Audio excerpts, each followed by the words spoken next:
Turn in your Bibles to Job chapter 27. We're going to go from 27 all the way through to the end of chapter 31 tonight. Job chapter 27, we're going to read verses 2 through 7. I'm going to ask if you'll stand when you get there, just as we honor and reverence God's Word being read. Job chapter 27, just pick up in verse 1. It says, "Moreover, Job continued his parable, and said, As God liveth, who hath taken away my judgment, and the Almighty who hath vexed my soul, all the while my breath is in me, and the Spirit of God is in my nostrils. My lips shall not speak wickedness, nor my tongue utter deceit." Look at this verse. "God forbid that I should justify you, or that I should give in to you three fellows. Till I die, I will not remove mine integrity from me. My righteousness I hold fast, and will not let it go. My heart shall reproach me so long as I live. Let mine enemy be as the wicked, and he that rises up against me as the unrighteous." Father, we come to you tonight thanking you for just who that you are. Lord, we thank you for the song that's been sung. We just ask you just to bless those that participated in that. Continue to let music be an integral part of our church. Father, we thank you for that, for the music part of it, but we thank you most of all for your word, and that I believe that worship leads up to your preaching, Lord. And I ask you tonight just to preach through me, Lord. You preach to all of us and give us what we need tonight. Let us understand how much you love us and how much you're in control. Father, we love you and we praise you. It's in Jesus' name we pray. Amen. When I was studying this week, I was going to start off by asking you, how many of you have ever asked the question, why, when you're going through suffering?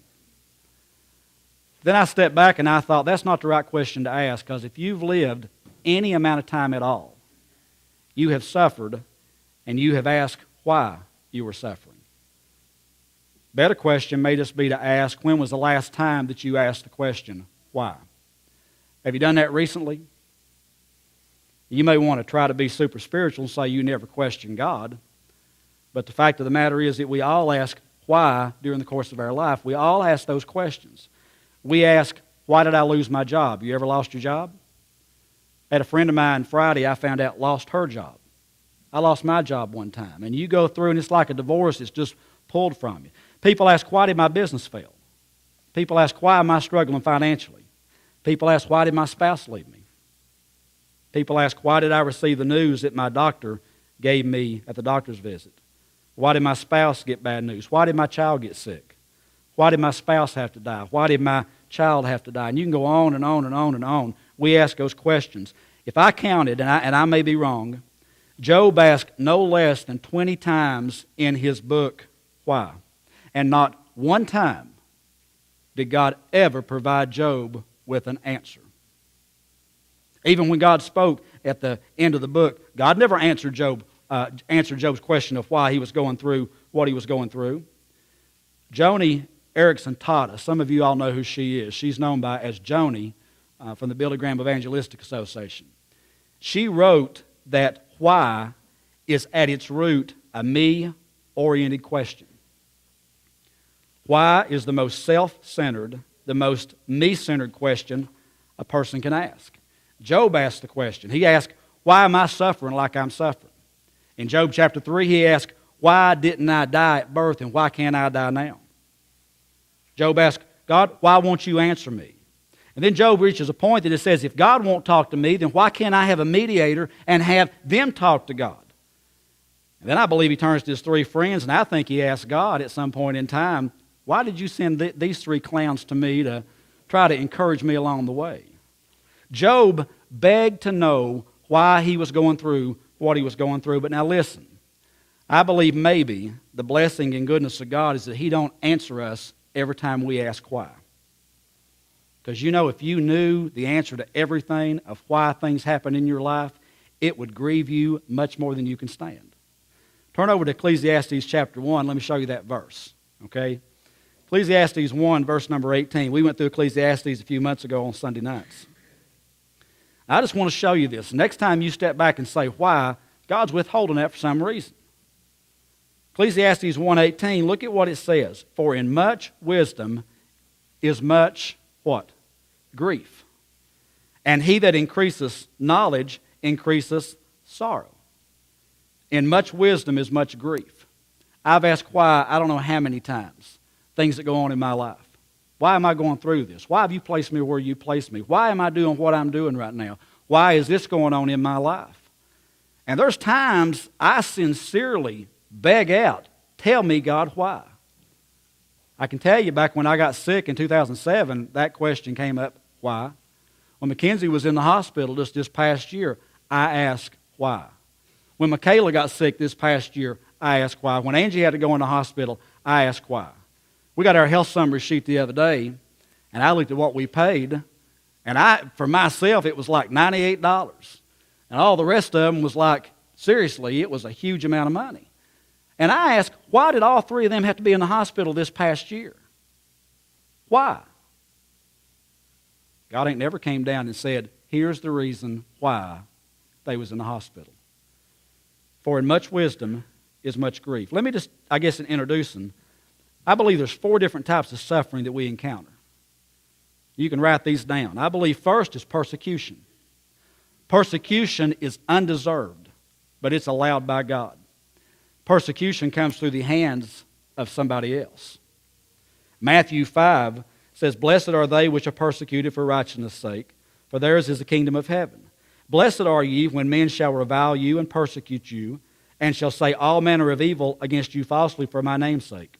Rejoice and be exceeding glad, for great is your reward in heaven, for so persecuted they the prophets which were before you. I hear people debate, is Christians going to go through tribulation in the end time?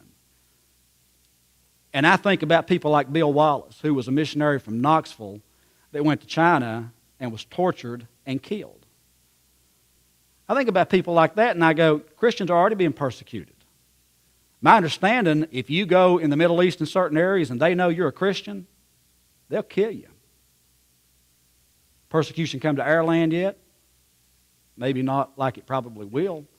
Persecution, though, we suffer through persecution. You ever been persecuted? Remember now, persecution is undeserved, but it's allowed by God. Second way we suffer is through punishment. Punishment is deserved. Punishment comes at the hands of other people because of something that we shouldn't have done. People's in jail tonight down at Kingsport because they're being punished. You ever been punished? Another way, well, let me just tell you this. Punishment and persecution are 2 different things. There's times I'll be punished and I'll go, boy, I'm being persecuted. No, I'm not being persecuted. I'm being punished for something that I did. Growing up, when Dad whipped me, I can remember thinking, boy, it's persecution. No, I did something wrong that I shouldn't have done, and that was punishment. But I believe when parents punish their kids, it's another form of suffering. It's chastisement. Chastisement is just discipline. And chastisement in God's kingdom is suffering that's inflicted by God through circumstances or people, but out of the love of God. And it's for our best. That's the way that we should deal with our children. My dad chastised me growing up. I thought it was punishment. I thought it was persecution. But it wasn't. It was chastisement. Chastisement is the way that we should deal with our children. We discipline them for correction, for the future, so they can correct course. I've told people sometimes, people say, do you think you ought to spank kids? I said, yeah, I do. Because sometimes spanking is just a reality check. You hear what I'm saying? There's times just spanking their bottom and it jolts them into reality. Oh, yeah, okay. I understand now. I shouldn't have been doing that. Chastisement. Chastisement is not for past mistakes. We discipline for correction for the future. Something happened, we chastise, we discipline for the future. You ever been chastised by God? I have. Well, then the fourth way I think we can suffer is what Job's going through, affliction. Affliction is undeserved. Affliction is permitted by God, but affliction is almost always never understood. Job didn't sin to cause affliction to come up on him. It just happened because God allowed it to. James 5:13 tells us how afflicted should deal with their affliction. It says, is any among you afflicted? Let him pray. Affliction's there. And affliction, unless it's through God's grace, is not going away. Job suffered immensely, and he was going through affliction. But you know, one of the beautiful things, if you just go through, and I encourage you to go through and just read the book of Job, from start to finish, just like you would a novel. Don't go into it to study and so forth. Just read it and get the high points in it. When Job got really dark, when you could feel Job's going through the pain that he's going through, that's when Job allowed God to shine the brightest through him. Numerous times, it got really dark in Job's life. And Job began making statements like, I know my Redeemer lives. Like the verse I read, God forbid that I should justify you till I die. I will not remove mine integrity from me. I'm going to hold fast. And here in chapters 25 through 31, you may see it the most clearly. Turn back over to chapter 25. Chapter 25 is a short chapter, only 6 verses. Bildad, one of Job's friends, is talking about the greatness of God. And he talks about the nothingness of man. Job starts off in a pretty good manner, or Bildad does. He starts off in a pretty good manner. He doesn't refute Job's evidence of God's power from chapter 23 and 24. And look what he says in verse 2 through 2 and 3. Dominion and fear are with him, with God. He maketh peace in his high places. Is there any number of his armies? And upon who doeth not his light arise? He reaffirms God's power. Then he says, how can a man be justified with God? Or how can he be clean that is born of a woman? We would all agree with that. Look what he says in verse 5 then. Behold, even to the moon, and it shineth not. Yea, the stars are not pure in his sight. Bildad reaffirms God's holiness, and people would say amen to that. And Bildad is good up through verse 5. But then he goes to verse 6, and he says, how much less man? Talking about God's holiness and man's holiness. How much less is man's holiness? That is a worm. Man is a worm. And the Son of Man, which is a worm. He expresses amazement that Job or any other worm would even think of questioning God's judgment. Because that's what Job's been doing. Why am I going through this? I looked up the word worm. You know what it means? Maggot. In fact, Bildad is using the visual picture of breeding maggots. Have you ever went out to the trash can and you picked up a bag of trash and there was maggots up under? That's a gross thought. But have you ever done that? And there looked like hundreds of them? That's what Bildad is talking about humanity right now. Now here's a guy that's suffering. I mean, think what Job has been through. And here's his good friend, the last time that these three guys are going to talk, and he says, Job, you're like a breeding maggot. Boy, it's comforting, ain't it? That'd bless you right good. I've had people say things similar like that to me when I was hurting. And I probably have said things similar to that to people that were hurting, thinking I was doing them good, but wasn't doing them no good. Now, the analogy is valid, but let me tell you something. God does not see his creation as breeding maggots. God sees people as precious beings, loved and valued by him. How do you know that? Well, John 3:16 says, for God so loved the world that he gave his only begotten Son. He didn't say, for God so loved those breeding maggots down there. God so loved the world.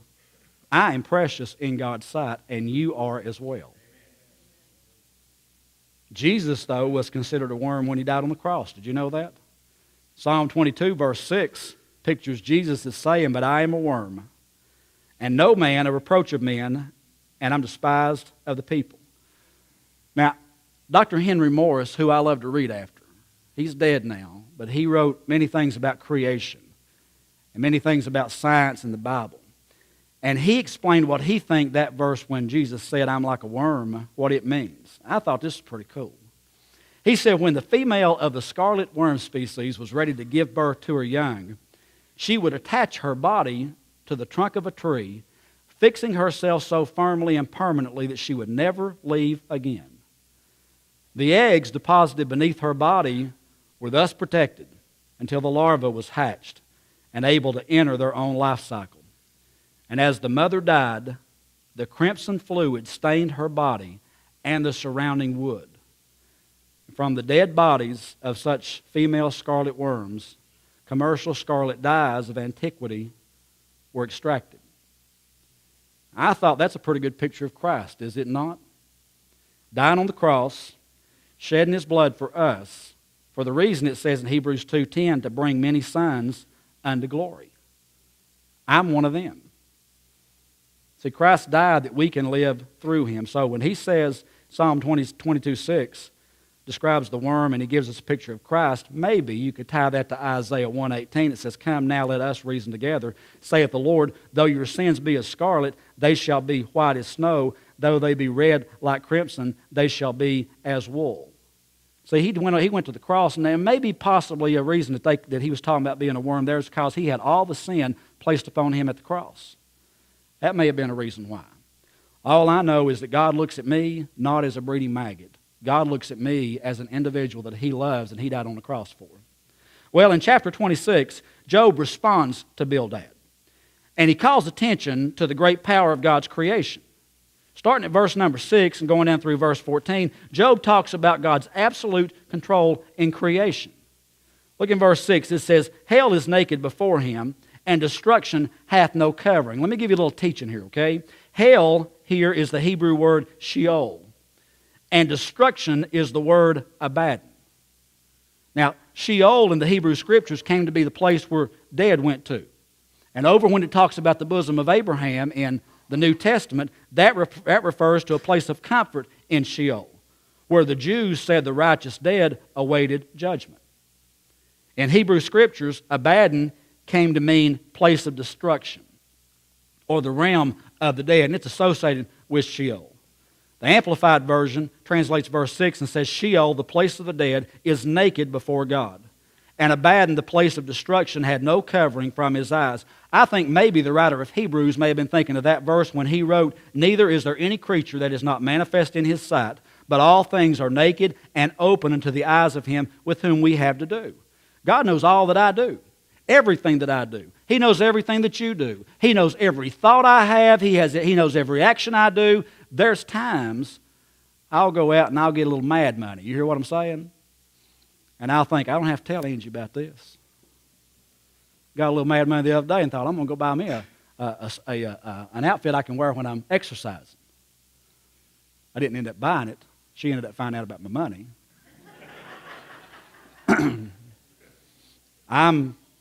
I'm manifesting her side, and all things are naked and open unto her. But you know, there's nothing I do that God don't know about. Nothing that I do. And nothing that you do that God don't know about. Every jealous thought that I have, every arrogant thought that I have, every humble thought I have, every act of kindness, every act of rashness, God sees that. It says that the place of the dead is naked before God. The place of destruction has no covering from his eyes. Then he says in verse 7, he says, he stretcheth out the north over the empty place and hangeth the earth upon nothing. Now listen, the Bible's not a science book. But when it talks about science, it does so with remarkable accuracy. Do you know that? I hope before I get done with the book of Job to go through some of the scientific data that Job has in it and just to show you how that well before there was ever the laws of the universe that was decided, or that was found out, and before they decided that the earth wasn't flat, Job already pronounced those things. How could he do that? I'll tell you how he could, because the Holy Spirit wrote this. Because it's the Word of God and it has no error in it. Job explains here with complete accuracy how the earth was placed into space. I love space. I'm one of these nuts that when a space shuttle would go up, I'd have NASA up on my computer at work, listen to them talking back and forth. A lot of people think I'm up in space right now. Been up in space. But let me tell you something. Job explains that the earth is not only suspended in earth, but that it rotates about its north-pointing axis. He stretcheth out the north over the empty place, and hangeth the earth upon nothing. The Hindus and Chinese and early Native Americans, they believed that the earth was flat, and that it rested on the back of elephants, and that the elephants was standing upon a giant turtle, and the giant turtle was resting upon a giant world serpent. I've heard that before, and I've thought, well, what was the serpent resting on? When Columbus lived, people thought that the earth was flat. They believed that the Atlantic Ocean was filled with monsters large enough to devour their ships, and they were fearful about the waterfalls that fell over the edge of the earth. And I can remember thinking, whenever I heard that in school, well, how does the water get back up on the earth if it falls off? In Greek mythology, the god Atlas was thought to have had the world resting on his shoulders walking around. You ever seen a man walking around with the earth on his back? That's Atlas. That's what the Greek mythology said of how that the earth was suspended. Job unmistakably with complete accuracy explains the earth was placed into space and hangs on nothing and rotates on its north axis. You know, I step back and I think, you want to learn things about nature? Read the Bible. You want to learn things about God's creation? Really? Not what these nuts say in school. People say, well, you believe in evolution. I believe in macroevolution within species. I don't believe in macro going outside. I don't believe that a monkey can one day wake up and be an elephant. They've never proved that. They've never disproved anything that the Bible says. Did you know that? Nothing has ever been disproved. In fact, what science has done is come up and said, well, you know what? The Bible was right there. I just wonder if when they figured out that the earth, you know, have you seen that picture from space of the earth when the Apollo rockets went up?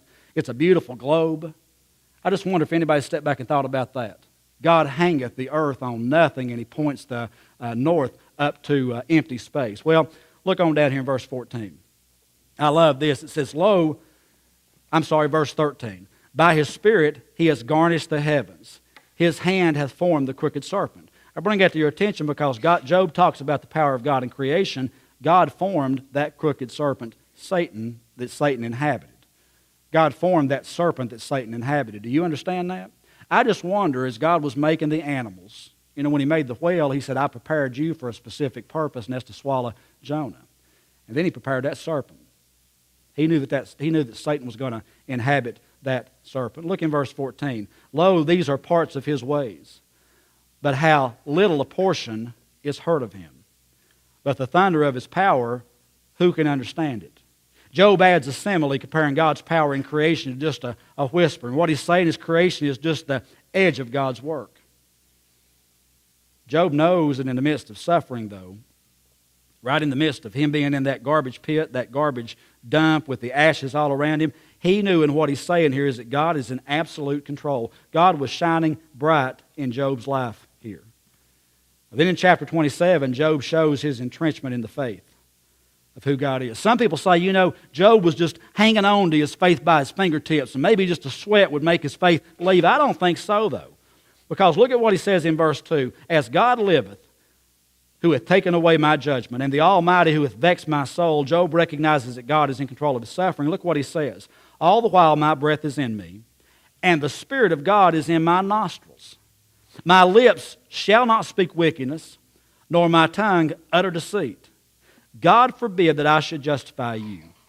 Eliphaz, Zophar, and Bildad, God forbid that I should agree with you. Till I die, I will not remove mine integrity from me. My righteousness I hold fast and will not let go. My heart shall not reproach me so long as I live.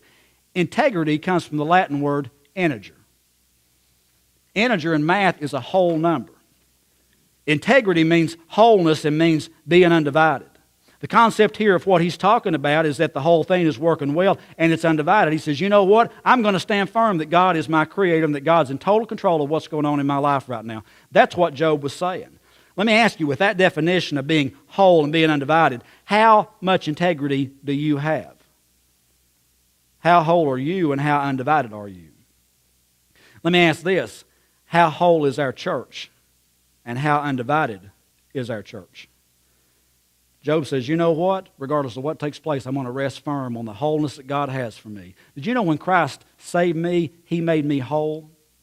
Up till that point in time, I was divided. I had a hole inside of me that only God could fill. Nothing else could fill. Only God could come down, and that hole was just the size that he could come in and reside. Let me ask you something. Are you incomplete today? Maybe, I'm just asking the question, maybe you've never came to Christ. Because I believe with my heart, based off what the Bible says, that when a person comes to Christ, they're whole. And then the Bible says, after he inhabits my soul, the Holy Spirit seals me. Nothing can come out. I put stuff up before on the wall thinking, man, it's secure and solid. And it falls down. I put things up on a cabinet and think it's just going to reside there and a little vibration in the house and it just falls down. But let me tell you something. There is nothing that can knock God out of that hole that he put inside of me. Nothing can. And do you know why? Because the Holy Spirit has got me sealed unto the day of redemption. Morris, that's just religious speak. No, it's not. It's reality speak. It's what the Bible says, and the Bible is truth. Well, how whole are you and how undivided are you? Well, in chapter 28, Job offers a beautiful statement on the wisdom of God. The whole purpose of the chapter is summed up in verse 12. Look in chapter 28, verse number 12. It says, "But where shall wisdom be found? And where is the place of understanding?" Verse 13, "Man knoweth not the price thereof of wisdom, neither is it found in the land of the living. No human possesses enough wisdom to explain all of life's tragedies, heartaches, and strangeness." You know, as a minister, I don't go nearly as much as our pastor does. But I've been called before and go see people when they're in tragedy. And you know, preachers are the worst sometimes. We just want to fill that void of emptiness, that empty space. We just want to talk. Well, bless God, I believe maybe this happened for this reason right here. And in reality, we don't have a clue as to why it's going on. We get to being like Bildad Zophar and Eliphaz. If we say, you know what, here's the reason this is taking place. And in reality, we don't know. And you know, the best thing we can do most times is keep our mouth hushed and don't say anything. You know, I thought, when these three fellows came up on the scene, how would it have been if they just said, "Job, let's pray with you. Job, we really want to be a comfort to you. We don't want to debate you. We don't want to just fill the empty space, the awkwardness of the empty space. We just want to help you." How would it have been? But instead, they launched into Job. But man can find an answer concerning wisdom in verse 28 of chapter 28. Look at what he said. And he said, and unto man he said, "Behold, the fear of the Lord, that is wisdom, and to depart from evil is understanding." You want to have wisdom? Fear of the Lord. That's not a tremble. I remember when I was growing up in Highland, I would have to go from my mama's house to my parents' house where I lived. And I can remember there was a dog that I did not want to cross wherever that dog was at. You hear what I'm saying? I was physically afraid.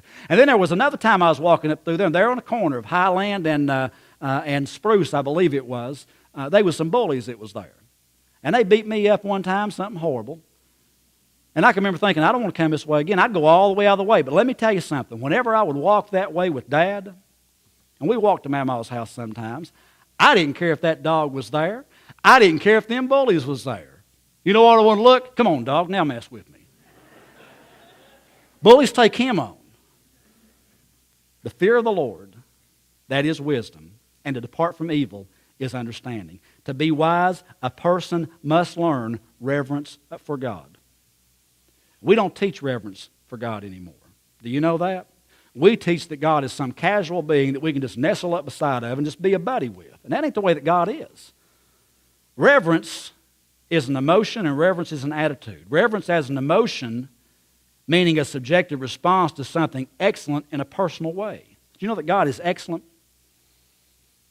And if I understand reverence with Him, I'm going to understand that you know what? He's way more excellent than I am. Reverence is an attitude. It's the acknowledgement of the legitimacy of a superior power. It's recognizing God is all-knowing, all-powerful, omnipresent. Reverence. And he said, "Behold, the fear of the Lord, reverence, that is wisdom." You want to be a wise person? Have reverence for the Lord. Well, then chapter 29 brings us a Job who is longing for the good old days. He's remembered the former situation. Have you ever reminisced back to the good old days? Good old days wasn't really as good as what we think they were. I've thought many times, boy, I'd like to go back and be in my teenage years maybe one more time. Then I get to thinking, no, I wouldn't. I was a messed up individual during them years. It's a good thing I just got through them, you know what I'm saying? Job comes up and he's longing for the good old days. And what he's remembering was when he was esteemed in the community. And I believe Job may have been thinking here while he was sitting in the garbage pit and he was rubbing himself with ash. He may have been thinking, I used to go in the public square and sit. And people would come from all over and talk to me and just ask me questions, ask advice. And he would provide charity to those that were needy. We're going to see that. But now Job was just a shadow of his former person. Literally, when the Bible says he was in an ash heap, the way I understand that, the ash heap was outside of town where they burned trash. Job is in the garbage dump, scraping himself with broken shards of dishes. Look in chapter 29. Moreover, Job continued his parable and said, "Oh, that I were as in months past, as in the days when God preserved me, when his candle shined upon my head, and when by his light I walked through darkness. As I was in the days of my youth, when the secret of God was upon my tabernacle, when the Almighty was yet with me. And then look what he says. This is sad. When my children were about me.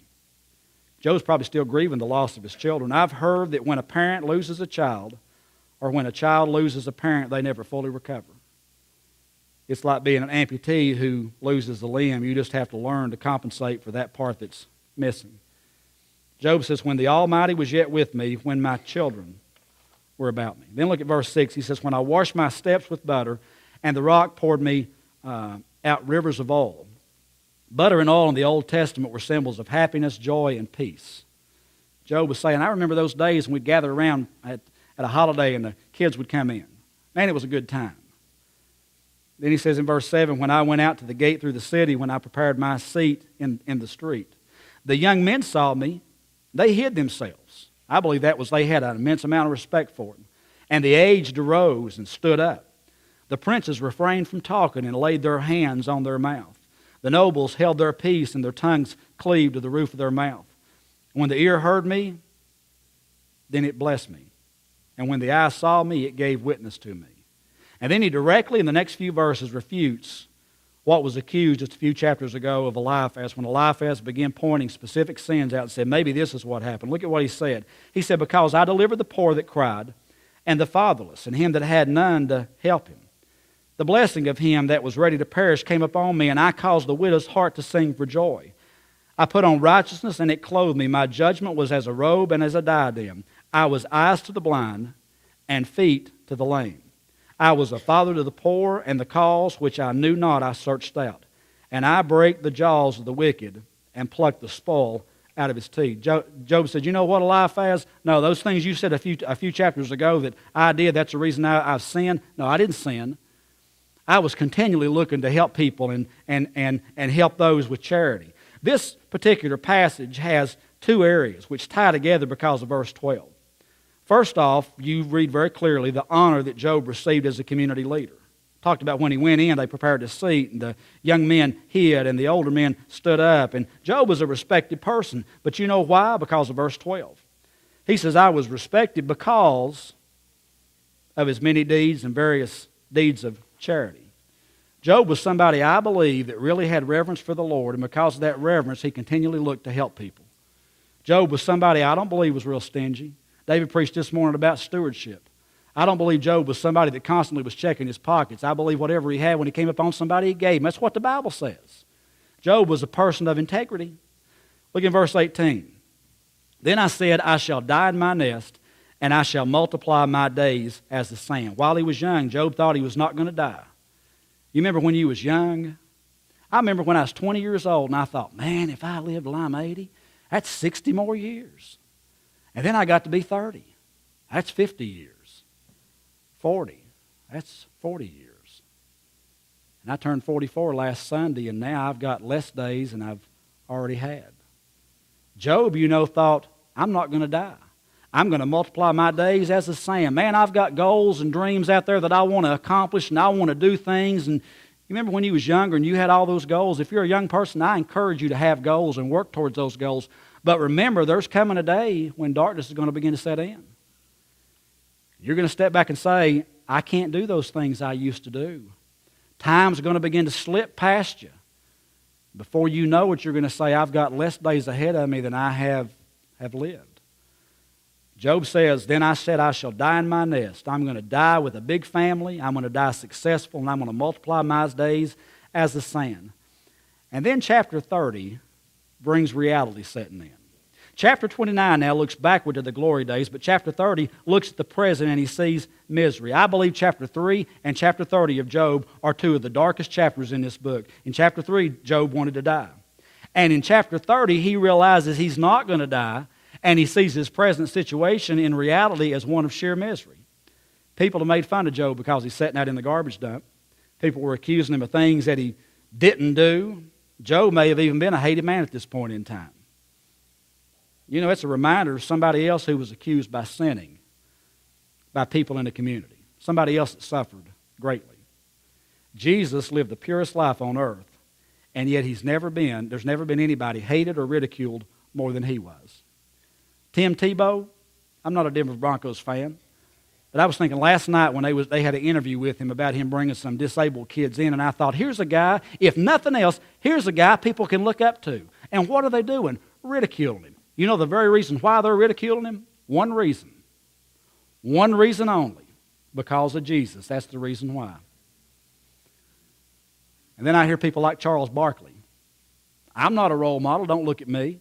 And I heard I'm not preaching Tim Tebow's gospel tonight, but I heard Tim Tebow say, you know, my goal is to be somebody that younger kids can look up to and be an encouragement to. And somebody yesterday, James Brown may have been the person that said he's got a higher agenda than just playing football. I thought, oh yeah, he does. That's the type of individuals we need to be looking up to. Job's somebody that just feel like he's abandoned. And in verse 19 of chapter 30, look in verse 19, he says, he hath cast me into the mire, and I am become like dust and ashes. Now, when I read verse 19, my mind went to Psalm 40. Can I just read this to you? It says, this is Psalm 40. I waited patiently for the Lord, and he inclined unto me and heard my cry. He brought me up also out of an horrible pit, out of the miry clay, and he set my feet upon a rock, and he established my goings, and he put a new song in my mouth, even praise unto our God. Many shall see it and fear, and shall trust the Lord. Blessed is the man that maketh the Lord his trust, and respecteth not the proud, nor such as turns aside to lies. Many, O Lord, my God, are thy wonderful works which thou hast done, and thy thoughts which are to usward. They cannot be reckoned up in order unto thee. If I would declare and speak of them, they are more than they can be numbered. Job's in a terrible situation. He's been cast into the mire, and he's become like dust and ashes. And you know what? God never told Job to go to the ash heap. He never told Job to go to the garbage dump. How many times will we end up at the garbage dump because we chose to get there? God never told him to go there. But now, when I end up at the garbage dump, I just want to water around in my own self-pity. You ever get like that? Woe is me. Job says, I'm in a mire right now, and I've got ashes and dust all over me. When I read it, I thought, Job, that's your own fault for being in the ash heap. You shouldn't have went there to begin with, son. But you know what? I'm sure that's probably the way that Job felt. I've been cast aside by God. And I might as well go to where that they're burning trash and just remain there. You know, I believe Psalm 40 is a picture of somebody that got saved. I waited patiently for the Lord, and he inclined unto me, and he heard my cry. You know, somebody that's a sinner that cries out to God, God will hear your cry. Do you know that? Then it says he brought me up also out of a horrible pit. Sin is a horrible pit. And out of a miry clay. You ever been in miry clay? My neighbor had water problems up behind his house one time. And he called me at 2 o'clock in the morning. He's dead now. God rest his soul. And he said, Morris, I need you to come up and help me shovel. He said, mud's coming down on my house. We went up there, and no joke, I stepped down and went up to here. And I thought, I can't dig like this. But I got to thinking, that's what miry clay is. You know what I had to do? I couldn't get up out of there. I had to reach up and say, Greg, grab my hand and help me up out of this muck that I'm in right now.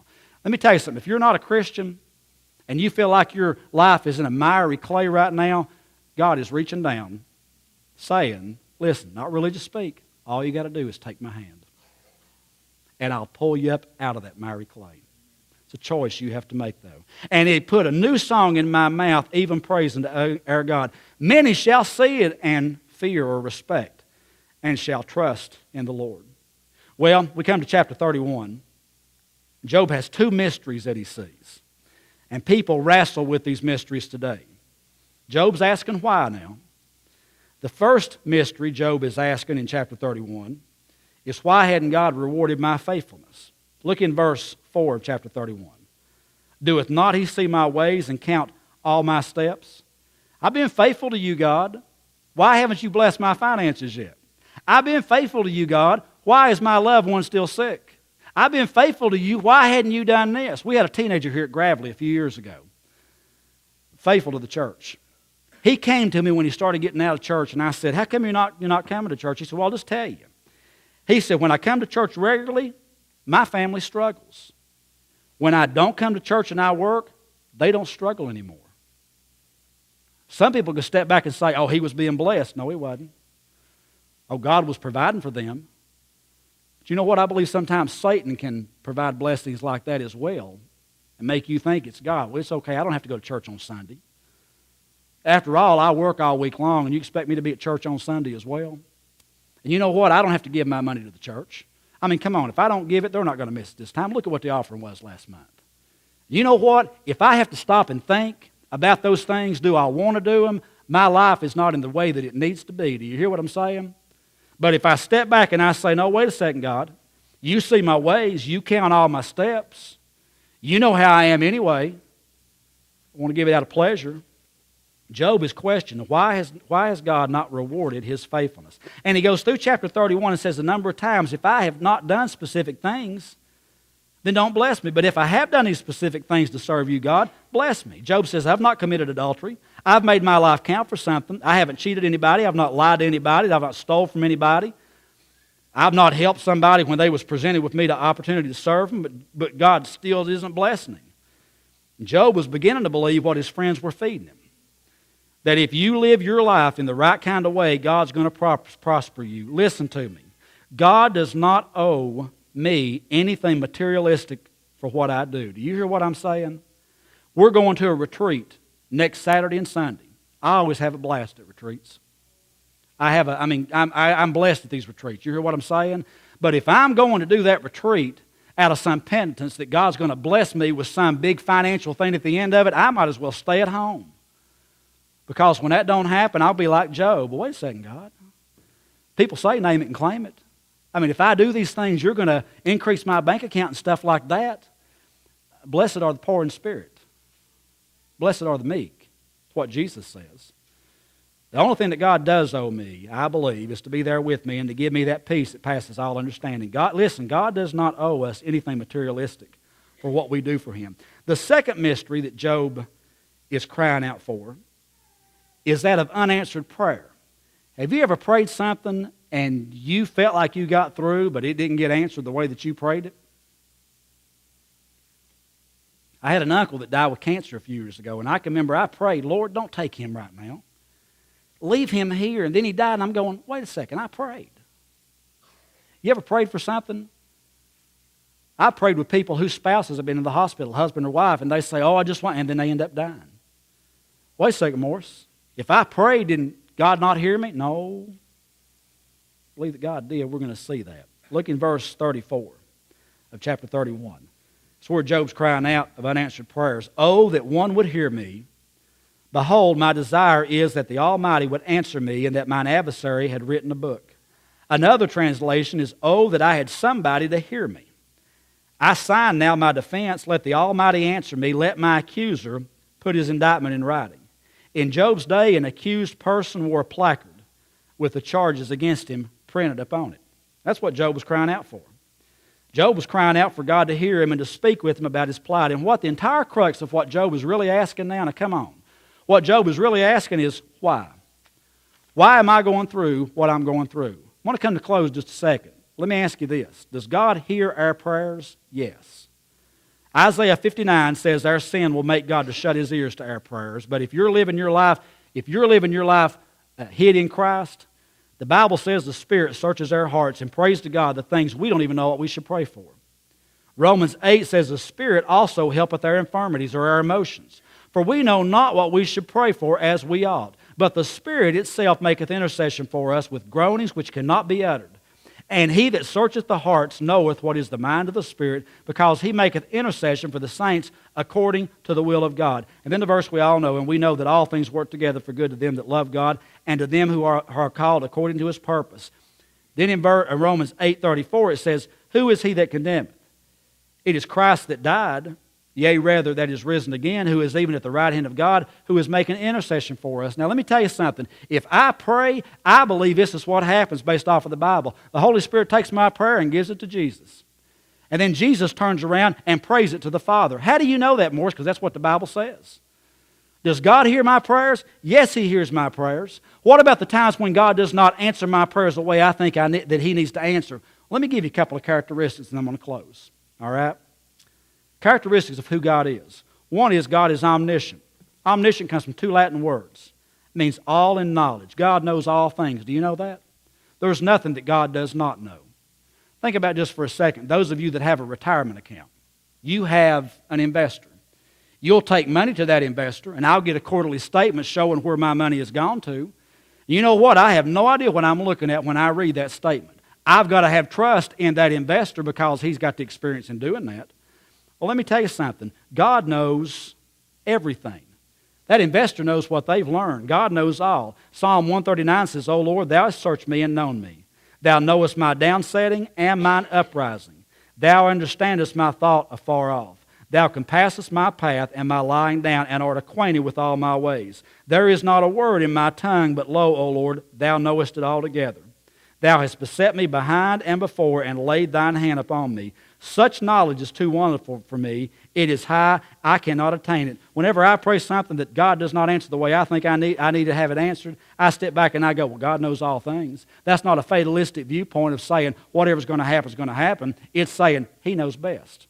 Second is, God is omnipotent. God is all-powerful and able to do whatever He wills. Matthew 19, Jesus said, with God, all things are possible. Psalm 115:3 says, but our God is in the heavens. He hath done whatsoever He hath pleased. God knows all, and God is all-powerful. God is also omnipresent. He's everywhere present. One definition says God will fill the universe in all its parts.